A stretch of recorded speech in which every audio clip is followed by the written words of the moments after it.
అయి ఉండి నువ్వు చప్పట్లు కొడతావు గట్టిగా. హల్లెలూయా అందరూ చెప్పాలి. హల్లెలూయా హల్లెలూయా. ఎవరిని చంపిందంట? అందరూ చెప్పలే. ఎవరిని చంపిందంట? సిసేరాని చంపేసి. ఎప్పుడైతే ఈమె సిసేరాని చంపిందో అప్పుడు ఆమె గుడారం దీవెన నొందింది. చప్పట్లు కొట్టచ్చుగా, ఎట్టి కొట్టచ్చుగా. ఎవరిని చంపినప్పుడు? అందరూ చెప్పండి. ఎవరిని చంపినప్పుడు? సిసేరాని చంపినప్పుడు ఆమె గుడారం ఏమైందంటే దీవెన నొందింది. ఇప్పుడు నేను మీకేం చెప్తున్నానంటే మీరు కూడా ఎవరిని చంపాలా? చెప్పరే, ఎవరిని చంపాలా? చంపటానికి ఆమె ఇంట్లో ఎన్ని ఆయుధాలు ఉన్నాయి? చెప్పరే. 2 ఆయుధాలు అనండి. ఎన్ని ఆయుధాలు ఉన్నాయి? ఎన్ని ఆయుధాలు? 2 ఆయుధాలు. ఆ 2 ఆయుధాలు పట్టుకొని ఎవరిని చంపిందంట? సిసేరాన్ని దెబ్బకు కొట్టి చంపేసి.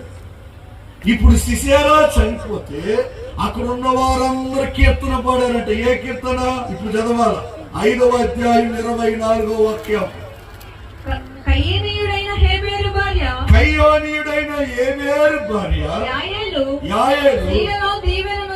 స్త్రీలలో దీవెన నందును. గుడారములో ఉన్న స్త్రీలలో ఆమె దీవెన నందును. అతడు దాహం అడిగెను. ఆమె పాలు తెచ్చి ఇచ్చెను. పాత్రతో ఇచ్చెను. ఆమె మేకను చేత పట్టుకొని సుత్తెను కుడి చేతులు పట్టుకొని సిసేరాను కొట్టెను. వారి తలను ఆమె పగలగొట్టెను. ఆమె అతని తలను సుత్తితో కొట్టగా అది పగిలెను. అతడు ఆమె కాళ్ళ యొద్ద కృంగి పడిపోయెను. దేవునికి స్తోత్రం. హల్లెలూయా. మీ కన్ఫ్యూషన్ అవ్వకుండా నేను చెప్పే మాటలు శ్రద్ధగా వింటే మీకు మంచి మాటలు చెప్తాను.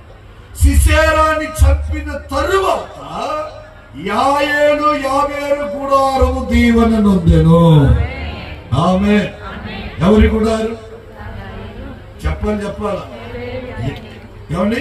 ఏబేరు యాయేలు గుడారం దీవెన నొందింది. ఎవరిని చెప్పినాక?